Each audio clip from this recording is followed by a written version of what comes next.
Hello and welcome guys मु Rajesh welcome to my new blog. तो आज मु बाहरी रलबगड़ जहाँकि नयगढ़ जिले अवस्थित। नयगढ़ जिला जो सुलिया रेंज से मध्यस्थल अवस्थित जंगल भितर टे बढ़िया भल जगटे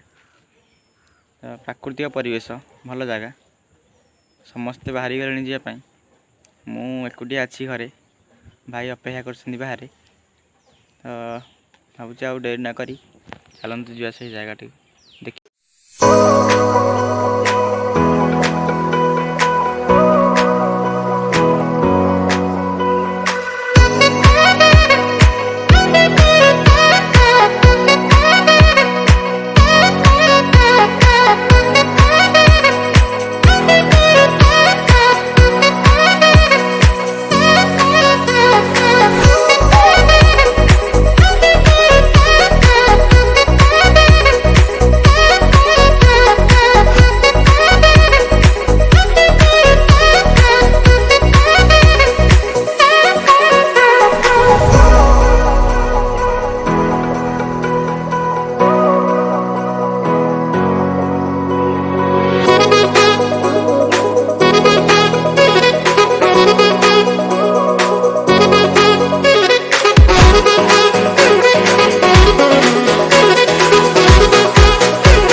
तो फ्रेंड्स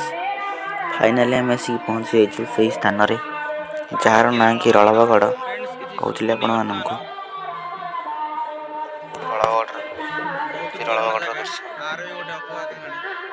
प्राकृतिक सौंदर्य भरपूर स्थान पहाड़र मध्यवर्ती स्थान गोटे समतल अंचल स्थान अवस्थित।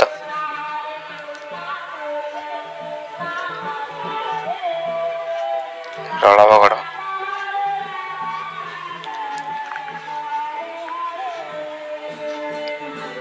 ये रलबगड़ गेट प्रति वर्ष ही स्थान रे यात्रा हुए फ्रेंड्स। प्रति वर्ष 3 दिन नामयज्ञ जो ठाकुर नामयज्ञ चलता है 3 दिन। तो आज सेकेंड दिन ये होती रलबगड़ ठाकुराणी जहाँ ना भैरवी काली प्रतिज्ञा ठाकुराणी मानती लोक भी ठाकुराणी रलबगड़ ये यज्ञ घर रलबगड़ यज्ञ चलती बर्तमान सेकेंड दिन आज फ्रेंड्स। आज जेहतु सेकेंड दिन लोक से नहांती थर्ड दिन में बहुत लोक गहली प्रबल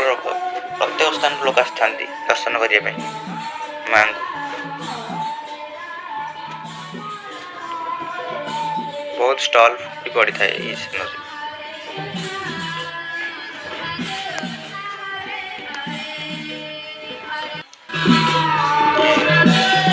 नामयज्ञ बर्तमान चलती रलबगड़ ठाकुराणी पाखे सेकेंड दिन नामयज्ञ थर्ड दिन यात्रा हुए फ्रेंड्स। प्रत्येक वर्ष थर्ड दिन यात्रा पूर्णाहुति महाप्रभु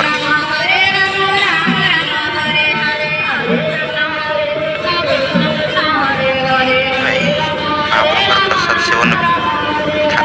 सेकेंड और थर्ड दिन महाप्रभु प्रसाद सेवन अन्नकूट हुए स्थान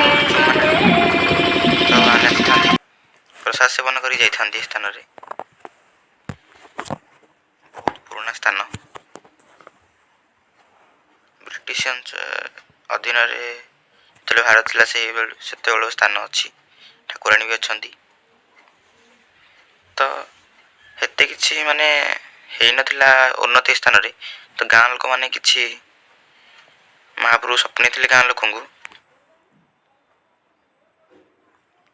स्थान कृपार अच्छी। ये होती रलबगड़ ठाकुराणी माँ माँ बाउरी माँ जहाँ रल प्रसिद्ध बहुत सुंदर ठाकुराणी माँ बाउरी बहुत सुंदर लगुछन आज नाली शाढ़ी नना फूल दौरान महाप्रभु को फूलमाला बहुत सुंदर भाव सजाई माँ को नना माँ का पातुक खाईदेवा टे जय माँ बाउरी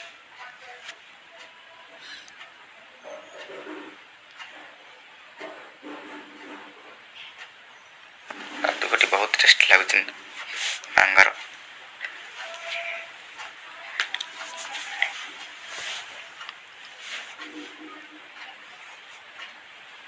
पानी तो धोवा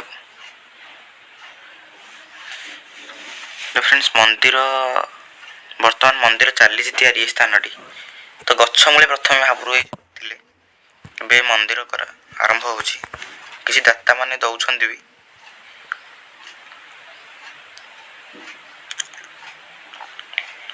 अनेक दाता साहाय्य कर मंदिर को तो मंदिर बर्तमान चली आरंभ मंदिर कार्य आरंभ चली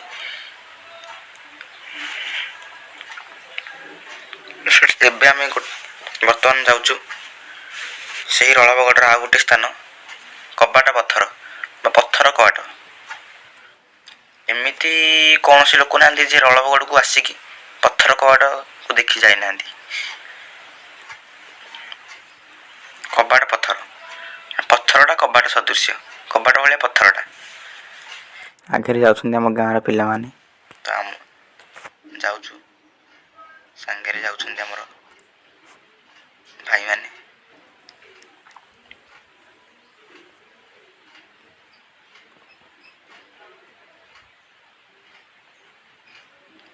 जाऊँ कबाट पत्थर देखापी चारिपटे जंगल तो फ्रेंड साथी अच्छा आमर रिपोर्टर दिवाकर साहू तांको सहयोगी दीपक कुमार नायक बहुत फेमस रिपोर्टर ये आगे चलते आमर फेमस बैट्समैन राजीव जहाँकर कि चौका छक्का दर्शक मन किणी नियंती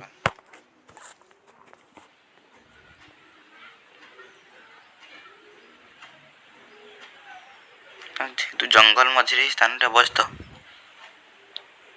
हाथी मानकर भय थाए दिन तो हाथी आसी ना राति हेले हाथी आसुन कि महाप्रभुंर किसी क्षति करना हाथी महाप्रभुंर ना लोकंर भी किसी क्षति भी करना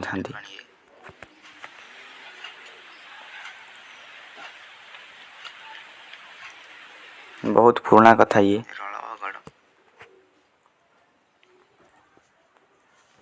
आ विषय अनेक गुड़े कहानी लिखा जाए जहाँकि कहले सरबनी असरंती भंडार ये कहानी कबाट सदृश्य लोक मैंने कहते कि विभिन्न लोक मैंने जे बहुत पुराना कथा ये माँ दिज राजा चंद्रमणि सूर्यमणि राजगुड़ा टाइम रे दिज राजा चंद्रमणि और सूर्यमणि से ही पत्थर कबाटी को मैंने कबाट जो पत्थर कहती आनी पहाड़ पर आनी महाप्रभु स्वप्न थे कि से पत्थर कबाट आनी पाखे लगाई किंतु से कही सूर्य उदय होगा पूर्व पत्थर कबाट आने किंतु से आनीपार नथिले पत्थर कबाटी को सही जगार सूर्य उदय होता और सही जगह से भी रखी कबाटी को पत्थर कबाटी को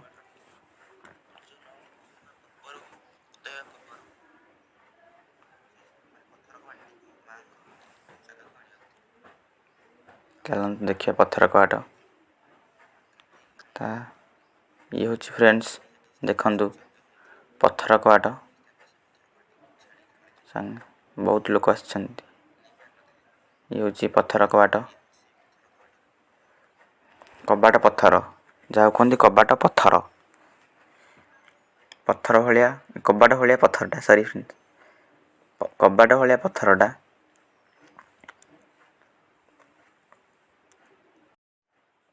तो फ्रेंड्स पत्थर कबाट देखु देखु जन सांगे आम साक्षात हो गला जी कि एक बाइक रेसर बहुत अभिज्ञता तांकर रेसिंग रे जहाँ ना होची तपन कुमार साहू बसछंती। तपन कुमार साहू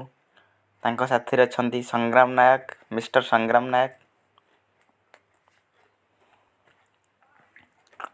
तो फ्रेंड्स ये होची सही पत्थर कवाट